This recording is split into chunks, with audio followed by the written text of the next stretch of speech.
Protagonismo corresponsable por Venezuela. Somos Asamblea Radio.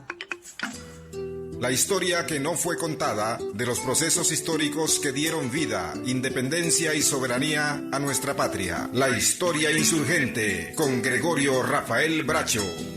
Bienvenidos.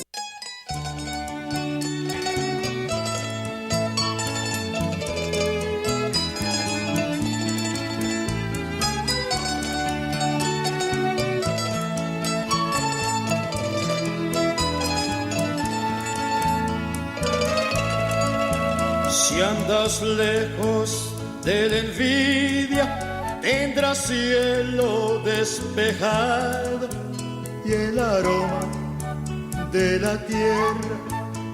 Después que llueve en los campos, se te meterá en el alma como hermosa floración y te dará su canción. El chuchu de enamorar y te darán su dulzura todos los mangos de mayo y te darán su dulzura todos los mangos de mayo.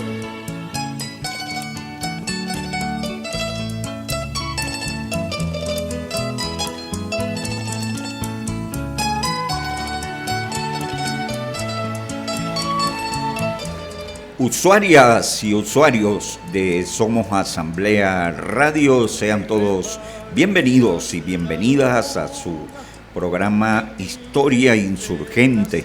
Hoy 20 de marzo del 2026, 79 días ya de este año.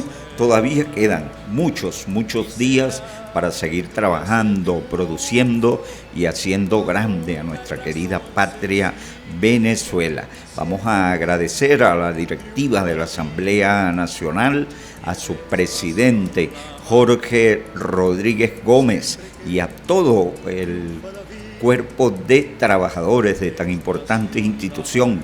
También agradecemos, por supuesto, a la Oficina de Participación Ciudadana, a su director José Perales. Hoy estaremos trabajando para todos ustedes en los controles Charles Bompar de Ciudad Bolívar, un importado de lujo que tenemos aquí en Somos Asamblea Radio. También está con nosotros Gaspar Pinto en video y fotografías. También Jennifer Fernández en apoyo técnico, conjuntamente con Jacqueline Márquez. Sean bienvenidos pues a esta nueva edición de su programa Historia Insurgente. Recordamos que un día como hoy, como siempre lo hemos hecho, pero en 1813 tuvo lugar lo que se conoce como la primera batalla de Maturín. Esto fue enmarcado dentro del contexto de la Guerra de Independencia. Esta batalla que tuvo como comandante de las tropas patriotas al general Manuel Piar, vencieron a el rebelde realista español Antonio Zuazola, que pretendía tomar partido en lo que hoy se conoce como la ciudad de Maturín. Así que recordamos este hecho súper importante. También recordamos que un día como hoy, pero en 1922, nació Tomás José Sanabria, destacado arquitecto venezolano, considerado uno de los impulsores de la moderna arquitectura venezolana del siglo XX. También un día como hoy, pero en 1947, muere Pedro Emilio Coll, recordado periodista, escritor y político venezolano. Hay un libro que por supuesto evoca sueños del bachillerato, como es El diente roto, escrito por Pedro Emilio Coll. Y en este sinfín de fechas, de acontecimientos, por supuesto que Historia Insurgente no podía dejar de pasar por alto que estamos celebrando la Semana del Artesano aquí en Venezuela. Esta fecha que tradicionalmente es el 19 de marzo fue decretada por el Ejecutivo Nacional en el año 2024 para celebrar y para honrar esas manos soñadoras, esas manos creadoras de patria de todos los artesanos venezolanos. Por eso creímos oportuno que este programa fuera dedicado a los artesanos y a un tema que tal vez cuando hablamos de artesanos no trae mucho a la memoria, como lo es la silla, el mueble. Ese mueble criollo del que poco hablamos y que tal vez la mediática internacional nos acostumbró que era más placentero estar en un mueble de fabricación internacional que en un mueble criollo. En Historia Insurgente demostraremos la importancia, la historia y por qué es vital para el venezolano el mueble criollo. Por supuesto que nadie mejor que Víctor Roa, artesano, fabricador de muebles, es una generación que está hoy aquí con nosotros, amante de esta historia, amante de estas situaciones del mueble criollo, así que estamos muy complacidos, la verdad que es un placer que estés aquí con nosotros. Bienvenidos a Somos Asamblea Radio, con tus buenos días, y como la hora se va rápido, ¿por qué el mueble criollo? Bueno, el mueble criollo es un mueble que yo, después de tantos años, desde muy joven que empecé en este oficio de la carpintería, al lado de mi abuelo, pensé siempre que no existía el mueble criollo, ya que yo le consultaba a mi abuelo, que él nos hablaba de todos los estilos de los muebles que nosotros fabricábamos, que eran básicamente muebles de estilo Luis XV, Luis XVI, estilo victoriano, muebles colonial europeo, colonial americano, que no tienen nada que ver con la identidad de nuestro país, pues. Y él, después de enseñarnos todos esos estilos, yo le decía, ¿y hay un estilo de mueble venezolano, criollo? Me dice, no existe. Me decía mi abuelo, que fue un gran maestro de la ebanistería y de la fabricación de muebles específicamente. Y bueno, yo me crié con eso de que no había ese mueble, no existía. Y la explicación que me daba mi abuelo era que los carpinteros y los artesanos ebanistas que llegaron a América en la época de la colonia eran todos europeos, españoles, italianos, portugueses, y claro, ellos trajeron fue su estilo, y ese fue el que se fabricó y que se fabrica todavía actualmente. Ahora, muchos años después, ya muerto mi abuelo, yo trabajando en la misma empresa de mi abuelo, por casualidad descubrí el mueble criollo, lo descubrí por casualidad. Lo empecé a ver primero en el cuadro de Arturo Michelena, donde representa el cautiverio de Miranda en la Carraca, que sale un banquito, que ese modelo exactamente lo fabrico yo y es uno de los que más vendo. Ese mueble, el pintor, me imagino yo que lo escenificó de toda esa escena ahí, como que el mueble, bueno, donde más paupérrimo, que ese mueble era parte del mueble que fabricaban los peones en las haciendas, ya que no tenían recursos como para adquirir un mueble de estos de estilo europeo, y esos muebles los fabricaban ellos con todo lo que tenían a la mano.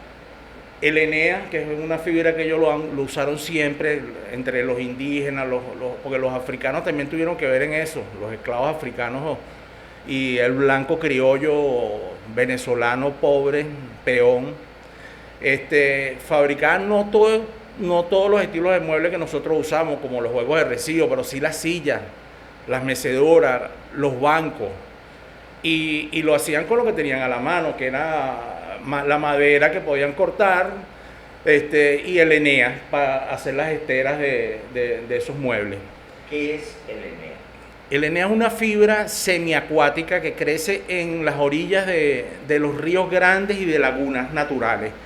También lo siembran necesariamente en los embalses para proteger las orillas, porque esa planta, como es semiacuática, crece en las orillas. Entonces esa planta protege las orillas de los embalses. Aquí es donde, por supuesto, ese espacio geográfico que sirve también para hacer posible el hábitat del ser humano. O sea que estamos hablando de que ese mueble criollo, ese mueble que tú dices que se confecciona con la Enea, con los árboles típicos, me imagino que de dureza para esto, viene de nuestros pueblos originarios. Sí, sobre todo en la parte del llano, pues. Y la madera que básicamente más siempre se ha usado y la uso yo también es el guatacaro. Es una madera que no son árboles muy gruesos, son arbustos, pero es una madera de una consistencia bastante efectiva. Y bueno, todo era hecho a mano. Igualmente yo lo hago a mano, porque si no el estilo no queda igual. Ahí no pueden intervenir, sino es el hacha, el machete, el cepillo manual para hacer las espigas. Y lo único que realmente eléctrico uso es un taladro para abrir los huecos donde van encartadas las espigas de los travesaños de las sillas, de los variados muebles que yo fabrico. Que por supuesto antes se hacía manualmente, no con taladro. Con los taladros manuales, unos taladros que incluso yo tengo 2 que los hice yo mismo, que son con cuerdas, manuales totalmente, que trabajan con la inercia de una cuerda cilíndrica de cuero y hace que el taladro funcione, claro, hacia la derecha y hacia la izquierda, en lo que baja y en lo que sube. Si estamos hablando de que el mueble criollo parece que se centraliza en los llanos venezolanos, pudiéramos decir que el mueble criollo acompañó a los llaneros de Páez y a todos los patriotas que tuvieron que ver con la independencia de Venezuela. Sí, por supuesto que sí, porque en los campamentos que ellos también utilizaban no iban a estar cargando con un mobiliario muy sofisticado. Ellos implementaban rápidamente y tenían los soldados, pues, que eran parte del pueblo, que tenían esa vivencia y ese conocimiento artesano de trabajar la madera y de conocerla, pues, porque los militares como Bolívar y todos esos otros próceres, bueno, estaban en lo suyo, pues, en su conocimiento de estrategia de guerra, pero los soldados que conocen ya esa parte más folclórica, pues, y tenían esa vivencia, pues, me imagino que, por lógica, que en esos campamentos provisionales de un sitio a otro no iban a estar cargando con mucho mobiliario, harían lo que necesitaban en el momento y después lo dejarían ahí. Ese estilo de mueble criollo que sale de los llanos venezolanos también acompañó a los campesinos de los otros estados de Venezuela, o cada estado tiene un mueble en particular. No, sí, también hay varias zonas, pues, como hacia Oriente, también, o sea, sí hay, yo digo que todo lo que es las partes rurales y las partes donde se desarrolla, pues, el campo, incluso yo actualmente veo que todavía hay campesinos que hacen ese estilo de muebles. Claro, hay otros que dependiendo de lo que tengan más a la mano, por lo menos en el llano he visto que usan más el cuero de chivo, el cuero de la vaca, pues, del ganado, y con una madera ya más trabajada, pues, unos listones cuadrados y tal, mientras que este mueble criollo, el que estamos haciendo referencia hoy, que yo fabrico es el que en más cantidad fabrico, porque es un mueble que no es conocido, es un mueble que se está conociendo ahora, porque yo lo vengo fabricando, o sea, comercialmente hace como 20 años, pero es un mueble que llama mucho la atención porque no es común y es un mueble muy bonito, tiene un atractivo, bueno, lástima que no tenga aquí cómo mostrarle unas imágenes, pero Es un mueble que tiene ahí lo pueden ver en la tienda de la red de arte del Ministerio de la Cultura, la que está en la Avenida Bolívar, frente a la esquina donde está la catedral, la esquina de la torre. Ahí hay una mueblería que los tienen y próximamente voy a llevar otros modelos más. Pero es un mueble muy atractivo, ahorita es un mueble muy atractivo. Yo veo que todo el mundo se impacta. En el negocio mío donde yo exhibo mis muebles, la gente se impacta, pero con ese mueble de muchas formas. Incluso me he quedado asombrado que recientemente supe a través de un amigo mío árabe, que él me compra muchos muebles, de que ese mueble ya llegó a Europa. Incluso lo vi en unos catálogos, en unas mueblerías de Europa, a unos precios que, bueno, me quedé asombrado. Yo nunca me imaginé que pudiera costar tanto. El mueble criollo de exportación.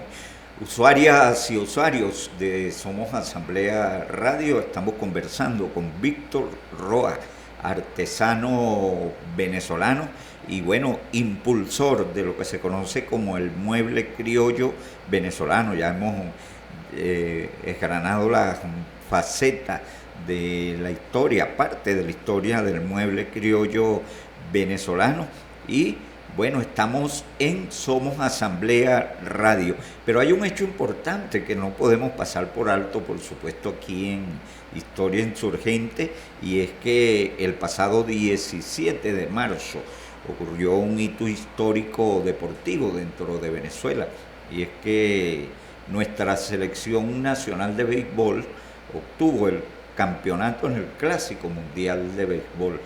Queremos traer a colación esto porque el béisbol es, sin duda alguna, el deporte de mayor tradición en Venezuela. Yo siempre he dicho que el béisbol es como esa parte deportiva de la conquista. Recordemos que Venezuela ha sido parte de dos conquistas. Primero la conquista del Imperio Español, después la conquista del Imperio Norteamericano, y por supuesto que una de las banderas de pasatiempo del deporte norteamericano es el béisbol, y ese es el que ha llevado a cada uno de los países donde ha tenido presencia dominante. Así ocurrió en Venezuela. ¿Cómo nace el béisbol en Venezuela? Se habla del Caracas Béisbol Club, que estos fueron unos muchachos que estaban estudiando en Estados Unidos, eran unos de familias muy pudientes, muy adineradas, tenían la oportunidad de estudiar allá, regresaron a finales del siglo XIX aquí a Caracas, crearon esta escuela. Pero cuando se populariza, cuando llega el béisbol a hacerse prácticamente nacional, con la llegada de la industria petrolera a Venezuela. Desde 1900, prácticamente 10, 11, cuando empiezan los primeros intentos por la obtención del petróleo venezolano, estos señores que llegaban en cambote en los barcos norteamericanos, en las tardes practicaban un deporte que a los nativos les llamó la atención, y para sorpresa de este imperio norteamericano, resulta ser que los venezolanos aprendimos de tal forma el béisbol que ya lo superamos, que ya estamos por encima de ellos. No hablemos de humillación, por supuesto que no, pero hablemos de la calidad y de la entereza que los muchachos, la Selección Nacional de Béisbol puso para quedar campeón en este clásico. Vamos a refrescar un poco el programa con un joropo que va a ser cantado por Miguelito Díaz, una de las jóvenes promesas del canto criollo venezolano, dedicado a los campeones en el Clásico Mundial de Béisbol. Un ranking del Clásico Mundial, Venezuela es el número 1, lo demás después que se arregle.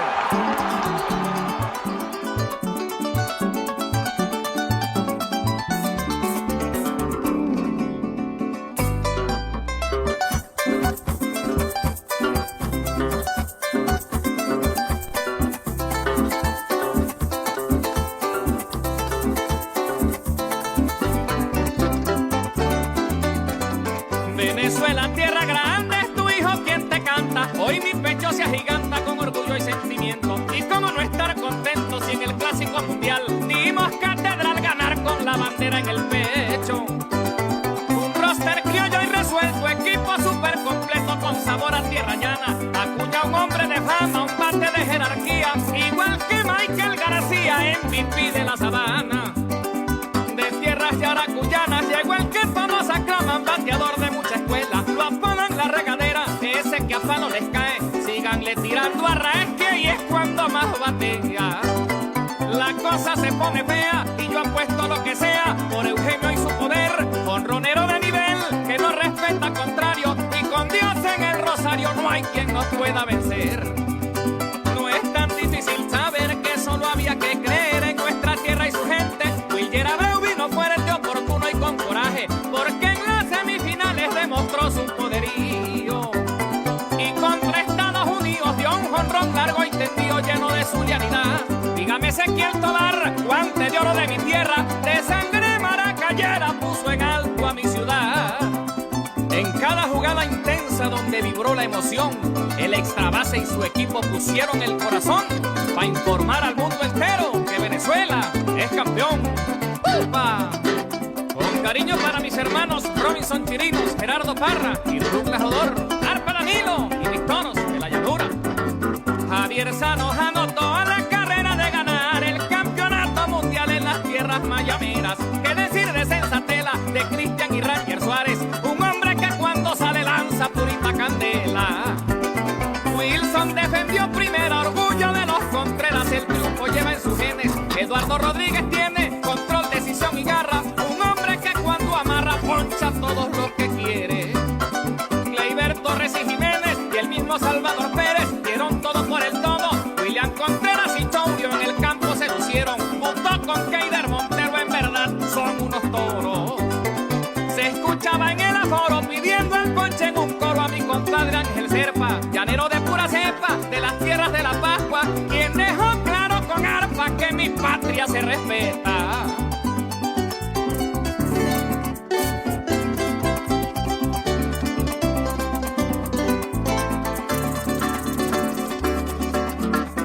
En Manuel vino con recta, zurdo fuerte y bellaco. Ávila y Eduardo Bazardo, derechos que se embraguetan. De hablar de Daniel Palencia, el del mango en el zapato. Cojedeño y de San Carlos, un cerrador de etiqueta. La tribuna está repleta, se oye el tambor y sus fiestas y traen a Andrés Machado, Molina Díaz y Ricardo Álvarez junto a Guzmán. Joendris, un estelar con el que todos contamos. Extrañamos a Luzardo y a Martín Pérez, mi hermano, brazo zurdo de las matas. Pablo López hizo falta y Altuve con su energía. Peloteros de valía, símbolos de nuestra raza.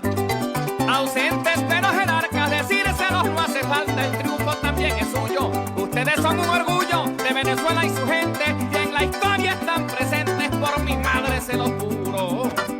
Omar López es un duro, en ti no creían algunos, y mira los resultados, con Miguel Cabrera al lado, Víctor y Johan Santana. Díganme cómo nos ganan con ese staff renombrado.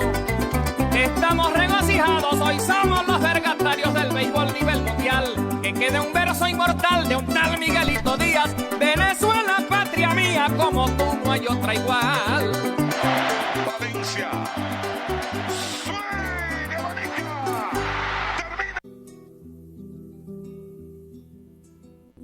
Un tropel de caballo, la historia dormía y se despertó. Bueno, continuamos en Historia Insurgente, estamos conversando con Víctor Roa, hicimos este paréntesis para hablarles un poco pues de esa victoria que paralizó al país, sin duda, y que todavía resuena en todos los costados de nuestra patria.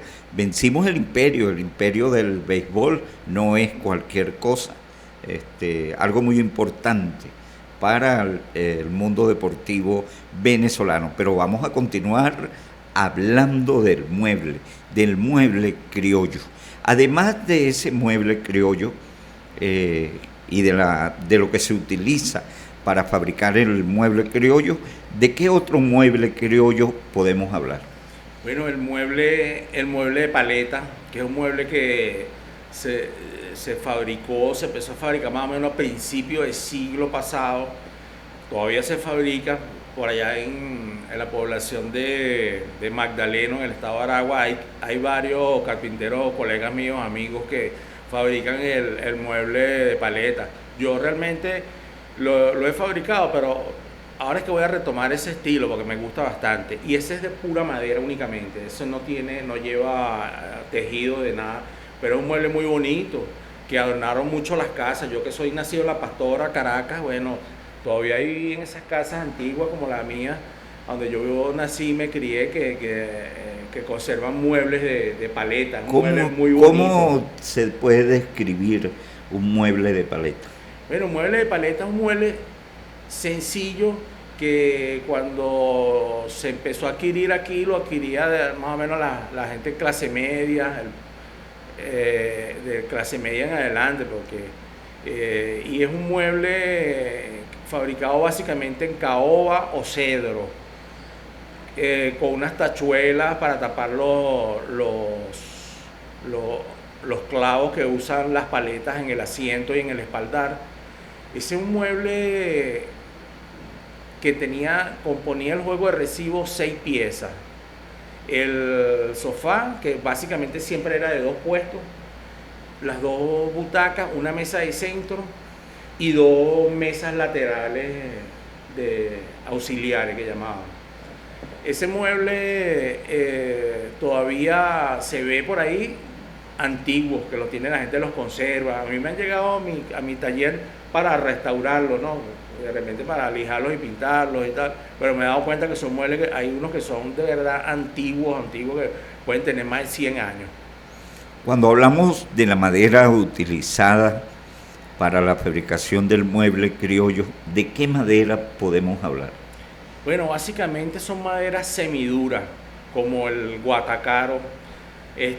Yo, para ese mueble, como no es una madera que la puedo yo, digamos, todo el tiempo conseguir la misma especie, pero siempre una especie que sea semidura, porque es la mejor para trabajarla.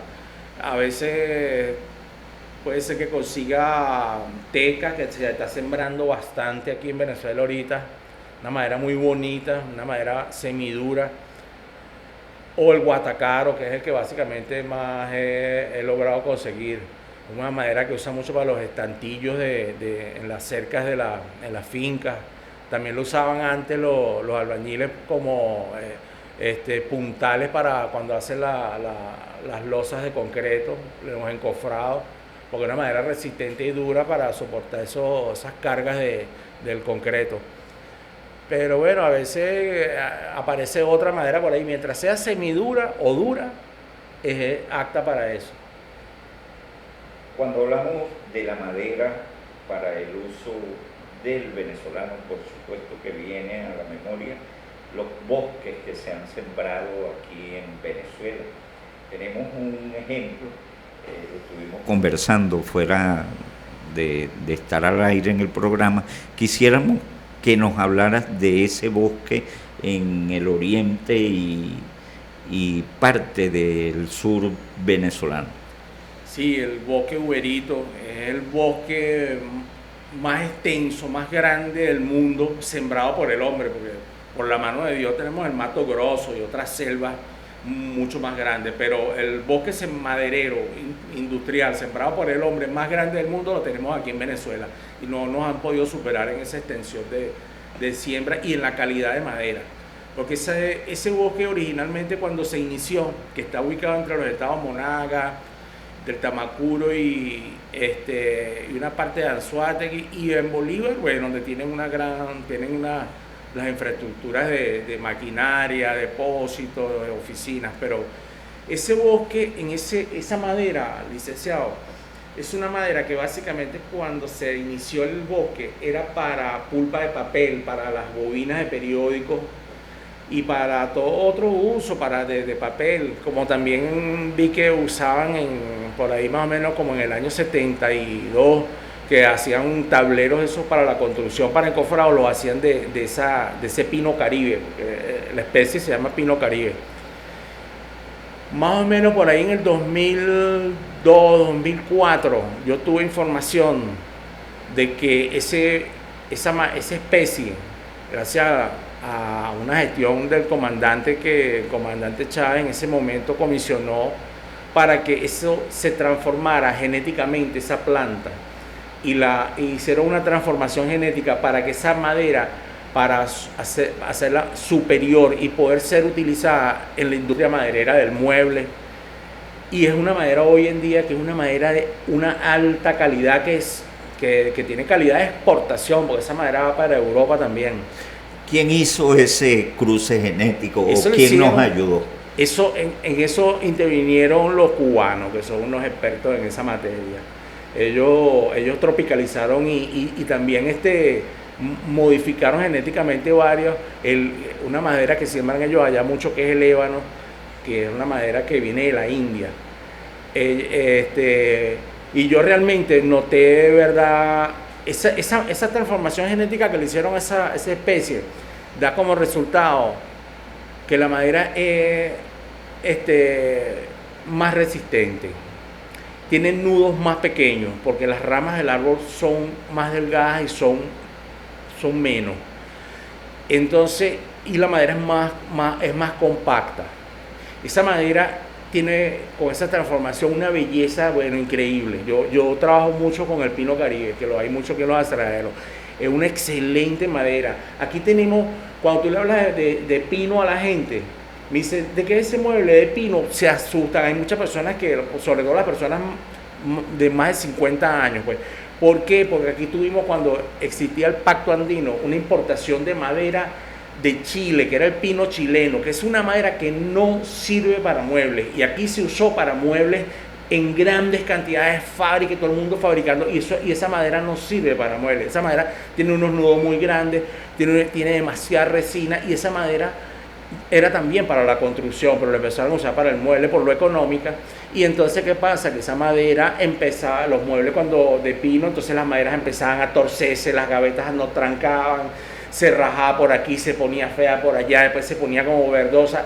Esa madera no tuvo éxito. Entonces la gente todavía queda con eso en la mente. Cuando tú le hablas, no, que esto es pino, yo tengo que explicarle, no, este pino es pino caribe, y si no fuese así, yo no trabajara con este pino. Entonces darle una explicación. Hay gente que entiende, otra persona todavía no se convence, pero este pino que hay en los aserraderos de Venezuela, que es el pino caribe, es una excelente madera, que no tiene nada que envidiarle a cualquier otra madera que han llegado aquí importada, aunque ya aquí no traen madera importada. Aquí también quería hablarle, licenciado, sobre otro logro más del comandante en cuestiones de bosques forestales para la industria del mueble y no tocar la selva, que era el proyecto de Chávez. Por eso él metió una veda al samán, a la caoba, al cedro, que todavía está vigente, porque aquí estábamos acostumbrados a destruir, y Mataca, por ejemplo, que fue un destrozo que se hizo en el gobierno de Caldera, donde destruyeron miles y miles de kilómetros de bosques naturales en el Amazonas, ¿ves? Y entonces eso lo detuvo, y Mataca lo detuvo fue el comandante Chávez. Y no, aquí no me tocan más un árbol.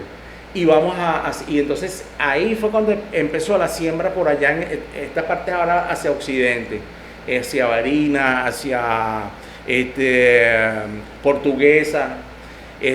Hay grandes extensiones de fincas que le dieron préstamos, créditos para sembrar teca. Una madera también que siempre también llegó aquí. Esa madera sí es buena, la traían de Honduras cuando el Pacto Andino. Esa madera venía de Ecuador también, y venía de Colombia, de Brasil, y era carísima por ser importada. Pero esa madera hoy la tenemos aquí en los aserraderos también. Sirve para machembrados de techo, para machembrados de piso, para hacer puertas, para hacer cualquier mueble, para hacer estructuras de madera, de casas de madera. Yo que tengo experiencia en ese renglón de las casas de madera, que lo trabajé mucho con el difunto arquitecto Fruto Viva, con el que tuve el honor de trabajar muchos años y aprender mucho, porque ser otro maestro es, bueno, un maestro con un conocimiento muy extenso en la madera. Yo hice unas obras muy bonitas con él, muy atrevidas, como una que hicimos en Choroní, que era una casa que cuando yo vi el proyecto me asusté porque era todo, nunca había visto una casa que trabajara con puro encarte, con su peso, sin barras roscadas, sin tuercas, sin nada de eso. Y yo decía, Dios mío, pero esto es... Y cuando empecé a ejecutar la obra me di cuenta del sentido que tenía el invento del diseño del maestro Fruto Viva, que me asombró que bueno, hoy en día ese tipo de estructura y esos techos de madera que vemos en las casas y tal, eso se puede hacer con la teca. La teca es una madera formidable para eso y es buena, es bonita y es una madera económica porque la hay en grandes cantidades ahorita, en grandes cantidades. Yo la vi barata en el aserradero, pero me quedé más asombrado cuando estuve en Guanare, que fui a comprar para una casa de un amigo que le hizo una cabaña de madera. Y yo veía aquí un tronco de madera de 3,5 metros en $12 cada pieza, ¿no? Me pareció súper barato por la calidad de la madera y por las dimensiones. Y después cuando estuve allá en Guanares, que fuimos allá, nos pasaron el dato de comprarle ya, costaba $3 un palo de eso. Yo, concha, y buenísimo, una madera buenísima. La teca es una madera demasiado bella y buena, yo la recomiendo. Es una de las grandes virtudes o de las grandes bendiciones que tiene Venezuela, es este sistema de bosque que nos acompaña y que hace posible que exista una convivencia razonable entre ese medio geográfico y el que lo habita.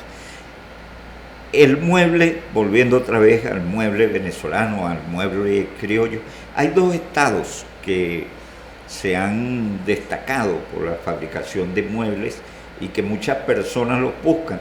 Por supuesto, el estado Aragua, la zona de Magdaleno, y el estado Falcón, lo que es la vela de Coro, y parte de Paraguaná. En Paraguaná fabrican un tipo de silla que lo hacen con madera de cardón. De cardón. Exacto.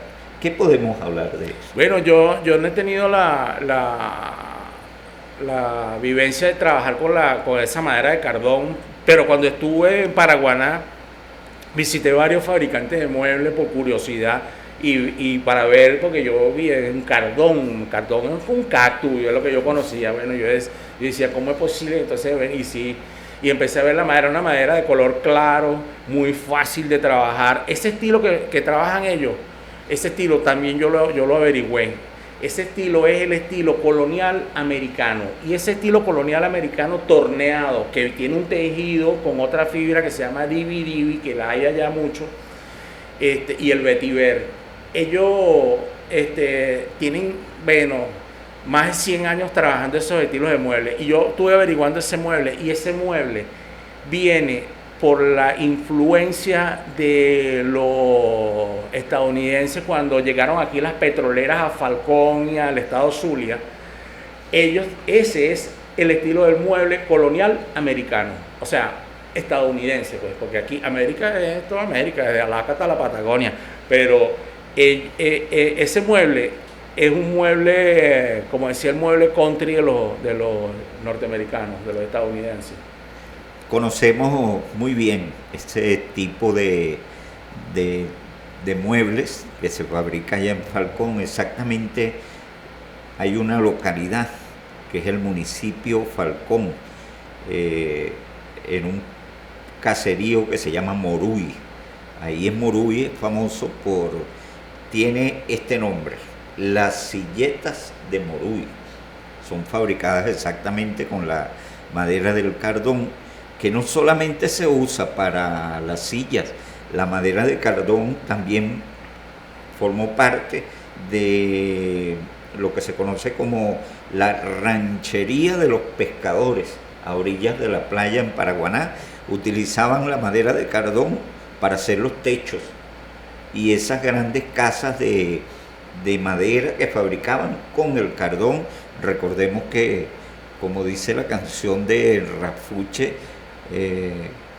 cardones y cujíes es lo que más ha predominado allá en el estado Falcón, y por supuesto el dividive, que, hablando un poco del Dividive, tenemos entendido que llegó con los holandeses.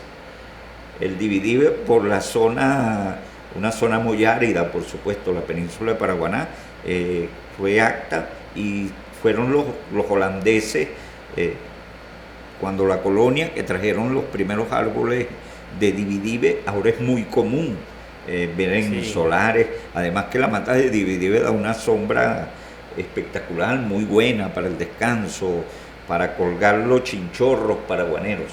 Pero volviendo al mueble, hablamos de Falcón, Magdaleno. ¿Qué se fabrica en Magdaleno? Magdaleno tiene también ya varias décadas. Es un pueblo que yo lo quiero mucho, porque ahí, no sé, ahí pueden haber como 600. Es un pueblo de carpinteros, donde las mujeres, los viejos, los jóvenes, los niños, todo el mundo ahí es carpintero. Entonces, en todas las casas hay una mueblería y hay un taller de carpintería. Ellos fabrican su estilo, que es un estilo country, que llaman. Usan mucho el samán, también usan el pino. Ahora están usando mucho el pino caribe y lo tiñen del color del samán. Es un mueble que ya ha sido famoso desde hace varias décadas. Son una gran cantidad de artesanos que hay ahí, muy respetables para mí. Y hacen unos estilos de muebles, aunque ellos nada más no hacen muebles, ellos con todo lo que les sobra, como hacemos todos los fabricantes de muebles. Bueno, yo también, yo hago un comedor y todo lo que me sobra, hago juguetes, utensilios de madera, artesanías, cosas. Y allá se hacen muchas artesanías, allá en el pueblo de Magdaleno. Hacen cucharas de madera, hacen los famosos morteritos esos para machacar especies, hacen tablas para cortar en la cocina, hacen juguetes de madera también. Ellos son muy ingeniosos. Yo digo que es una zona de carpinteros que, bueno, ojalá que el gobierno los apoye, los siga apoyando, porque ellos en un momento los apoyaron, después ya no, pero es bueno, porque y también quiero hacerle énfasis en que, licenciado, aprovechando este programa, que aquí en Venezuela se ha perdido bastante por la situación, esta política económica que hemos vivido más o menos desde el año 14, de 2014 para acá. Se perdieron muchas fábricas de muebles, se perdieron muchas carpinterías, se perdieron muchas mueblerías, y con ello se pierde el oficio. Se pierde, porque yo nací en una familia de puros ebanistas. Desde mi abuelo, yo soy la tercera generación. En mi familia hasta las mujeres han trabajado la carpintería. Todos de la Pastora. Todos de la Pastora. Tú eres caraqueño.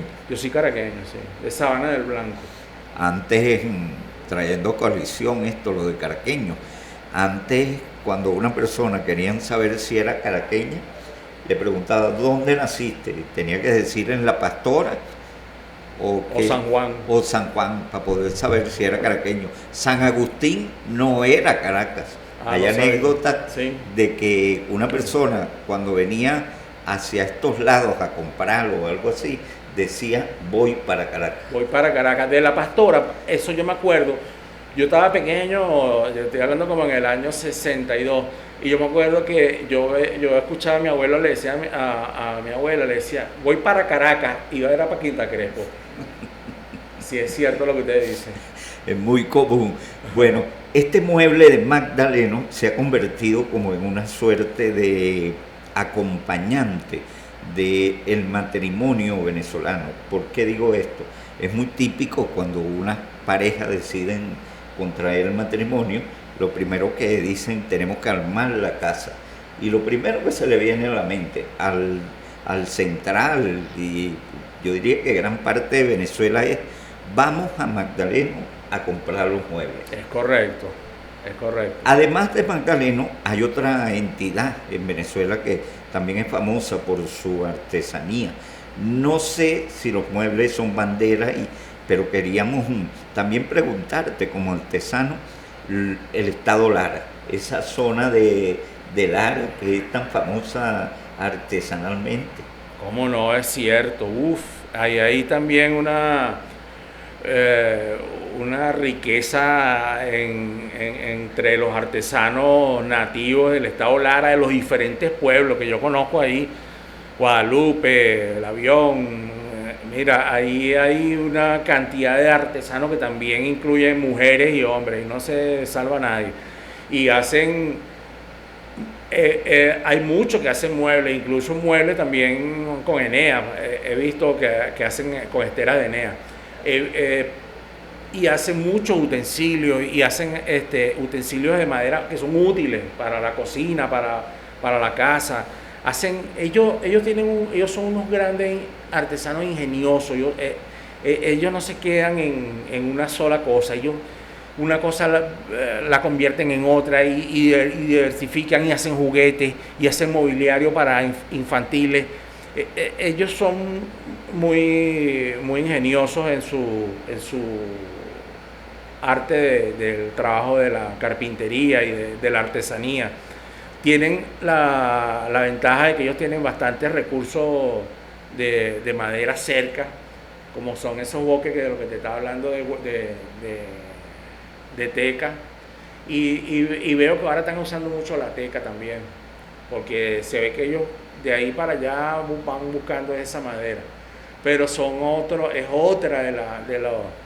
Y en Margarita también, el estado Nueva Esparta. Lo que pasa es que, como le estaba diciendo hace un rato, licenciado,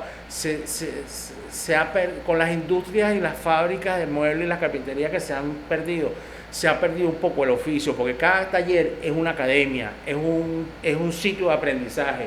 Yo ahí en La Pastora, cuando yo estuve ahí en La Pastora muchísimos años, yo todavía tengo un local ahí que lo heredé de mi abuelo, que donde trabajamos muchísimos años ahí. Yo también después trabajé solo ahí. Pero hoy en día lo uso de depósito, porque yo tuve un crecimiento en los años, por ahí más o menos como en el 2010, y yo me extendí hacia los Altos Mirandinos, donde desde que yo me casé vivo ahí. Yo tengo 40 y pico años viviendo en los Altos Mirandinos, pero yo siempre trabajaba en Caracas. Yo me venía 5 de la mañana de San Antonio para Caracas, y después a las 7 de la noche para Río otra vez, ciudad dormitorio, y hacía mi vida en La Pastora, donde siempre tuve y ahí ahorita preparé a muchos jóvenes de por ahí, de barrios muy pobres como la Quebrada de Catuche. Los preparé, los rescataba: ven acá, véngase para que trabaje conmigo, y va a ganar tanto. Y a ellos les gustaba. Y entonces, hoy en día tengo por ahí unos discípulos que están por ahí en Europa y están trabajando carpintería y están ganando buena plata. Por eso yo digo que aquí hay que fomentar, así como han fomentado por allá en Magdaleno, del que estuvimos hablando, que eso fue es un sitio histórico en la fabricación de muebles, que ha generado muchos artesanos. Aquí necesitamos rescatar eso, que aquí se rescate, de alguna forma. No sé si el gobierno potenciando el INSE, que el INSE es una institución muy importante que formó carpinteros también. A mi carpintería llegaban siempre: ¿cuál es tu experiencia de trabajar? No, yo vengo del INSE. Véngase para acá, porque yo sabía que los del INSE venían bien preparados. Podemos decir profesionalmente, carpintero es una cosa, ebanista es otra. Bueno, ahí en ese término, ha habido una deformación. Ebanista, quieren calificar al ebanista, o sea, cuando te hablan de un ebanista aquí en América, porque eso lo he escuchado, lo veo que ocurre en los peruanos, en los colombianos. O sea, cuando te hablan de un ebanista, te hablan de lo máximo conocimiento del artesano. Y yo he investigado sobre eso y no es así, pues. O sea, realmente yo califico a la persona que tiene el máximo conocimiento de la carpintería como un maestro carpintero, que debería ser el término correcto, maestro carpintero. ¿Ves? Ahora, el ebanista lo usa mucho los que quieren inflarse también mucho. No, yo sí es ebanista. Bueno, ok, está bien. Pero ese término ebanista viene de cuando se originó la carpintería, los trabajos de carpintería se trabajaba con ébano únicamente. Entonces, esa madera del ébano. Entonces le decían era ebanista, no le decían carpintero, porque no existía ese término. No existía el término de carpintero, ni de carpintería. Entonces le llamaban era ebanistas. ¿Ves? Aquí en Caracas, en la zona central, por supuesto, o en la Gran Caracas, cuando andamos por lo que se conoce como la carretera panamericana, o hasta inclusive he visto también en la carretera que comunica la parroquia San Juan con Antimán, existen muchas ventas de muebles, muchas ventas de eso. ¿En estos sitios está el mueble criollo venezolano presente? Bueno, no, lamentablemente no. Lamentablemente eso también ha tenido una reducción, esa cantidad de mueblerías, como le dije antes, eso es a nivel nacional. Aquí lamentablemente tenemos un problemita que yo también lo quiero enfocar aquí, que aquí hay mucho mueble importado y de mala calidad, que vienen de China, de Taiwán, de Filipinas, vienen de esos países, sobre todo de China. Tú te vas, por ahí hay unas empresas grandes de muebles y de muchas cosas que no voy a nombrarlo porque creo que no se puede hacer aquí las marcas, hablar de marcas. Pero aquí hay unas grandes comercios de estos tipos bazares que te venden de todo. Entonces tú vas a ver unos muebles y todos los muebles que venden son chinos, ¿ves? Y aquí, entonces yo he visto que aquí lamentablemente, ahorita, lo de siempre, hemos tenido una economía de puerto, sigue manteniéndose. Aquí yo veo que hay más muebles importados que muebles nacionales. Y le voy a decir una cosa, esos muebles importados son de mala calidad, porque son con productos derivados de madera o similares a madera, que, en esos países no se puede, no tienen bosque, no sé cómo es la cosa con la madera ahí, aunque tengo entendido que en Tailandia sí rescataron la siembra de bosque para la industria del mueble. Pero esos muebles lo que hacen es llenar el planeta de basura. Esos son muebles que son muebles desechables, esos muebles que si de melamina, esos muebles de plástico similares a madera. O sea, que el mueble artesanal, aquí no tiene aquí está ahorita, es el mueble moderno, muy moderno, eso que llaman el estilo minimalista. Y entonces son muebles importados, con productos importados, o fabricados aquí con productos importados, o con unos materiales que realmente yo respeto las industrias que se dedican a eso, pues, porque ese es su derecho, pues tienen el derecho de fabricar. Pero bueno, yo voy por el mueble yo soy más conservador. Yo aprendí mi estilo como mi abuelo y con el gran maestro Frutovía. Aquí hay que hacer cosas para que duren 100 años y más de 100 años. Y eso es positivo. Primero para la economía familiar, para la economía del país, para la conservación ambiental del mundo. Porque si vamos a seguir tumbando árboles ¿no? Y entonces hay fábricas que te fabrican muebles como muchas otras cosas, con esa mentalidad capitalista de que vamos a hacer este producto, pero vamos a hacerlo para que no dure sino 6 meses, 1 año, para que nos puedan seguir comprando, ¿ves? Entonces esa mentalidad es una mentalidad anti-ecosistema. O sea, aquí destruimos todos los ecosistemas así, sacándole más de lo que debemos sacarle. Si hacemos un mueble, esta mesa tiene que ser una mesa que dure, yo por lo menos ese es mi concepto de fabricación de muebles. Yo soy muy estricto en eso. Y los que trabajan conmigo lo saben. Si vamos a hacer esta silla, es una silla que tiene que ser, indestructible. Que a la persona le dure como era antes el concepto. Estos muebles los va a heredar mi hijo cuando se case, y los va a heredar después mi nieto, y así, ¿ves? Eso entonces ya no existe. No, yo voy a comprarme los muebles allá chinos, ¿ves? Y entonces, ¿quiénes se favorecen en la economía de esas industrias? Los chinos. Y la industria venezolana, para abajo. Debemos de rescatar la industria del mueble venezolano. ¿Cómo? Con aportes que deben hacerse, pues, no sé. Yo por lo menos incentivo siempre a los que trabajan conmigo a que se formen además de un buen ciudadano, se formen como un buen artesano y que sea creativo, que no se tenga un solo modelo, un solo estilo, sino que haya la creatividad que te permita expandirte, como lo he hecho yo. Pues yo aquí hice a mí, en la zona donde yo estoy, cerraron 19 carpinterías, éramos 22 y quedamos 3 nada más ahí y nosotros, bueno, ahora sí era que nos vamos a llenar. No, mentira.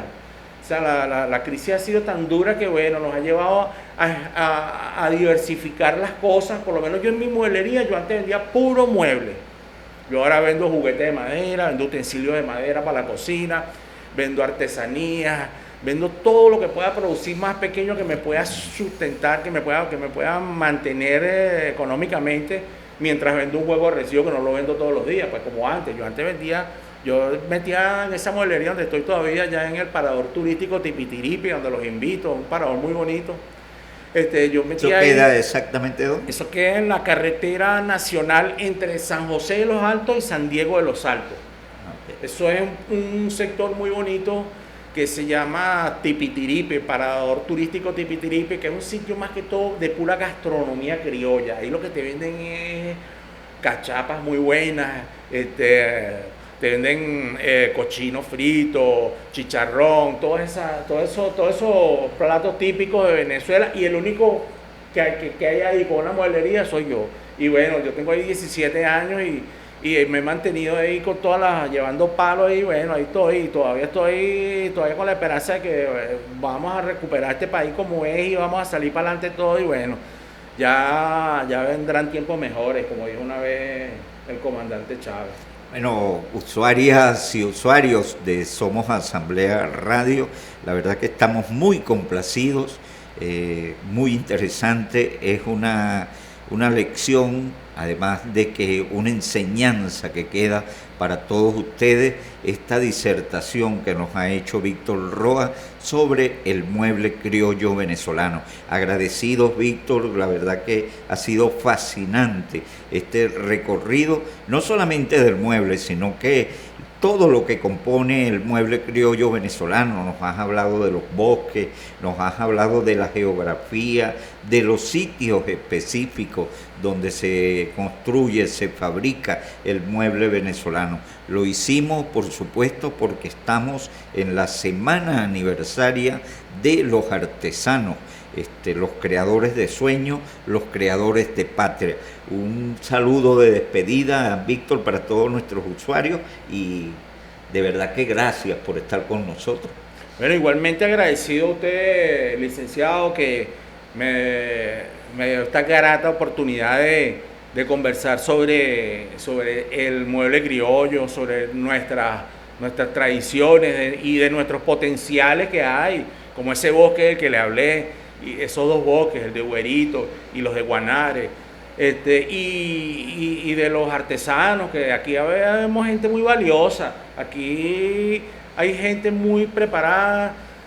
Yo he preparado muchos carpinteros que estoy orgulloso de ellos, y igualmente otros colegas míos que sin darse cuenta van preparando generaciones para el relevo, porque aquí este país va a necesitar carpinteros, así como va a necesitar albañiles y maestros albañiles y herreros y electricistas. Cuando se potencia aquí todo y empiece la construcción como es, bueno, necesitamos eso, porque con eso es que podemos desarrollar el país,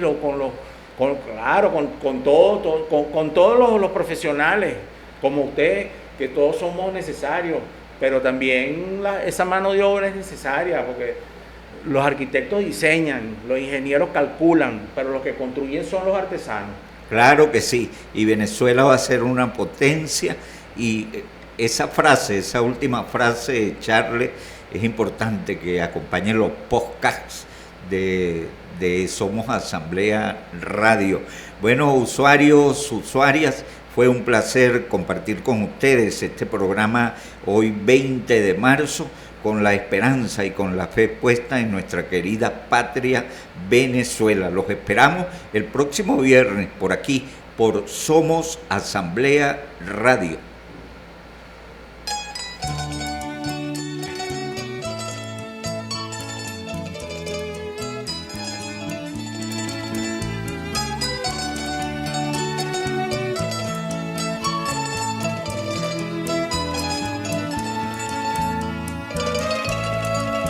Si andas lejos de la envidia, tendrás cielo despejado. y el aroma de la tierra. Después que llueve en los campos, se te meterá en el alma como hermosa floración y te dará su canción, el chuchu de enamorar.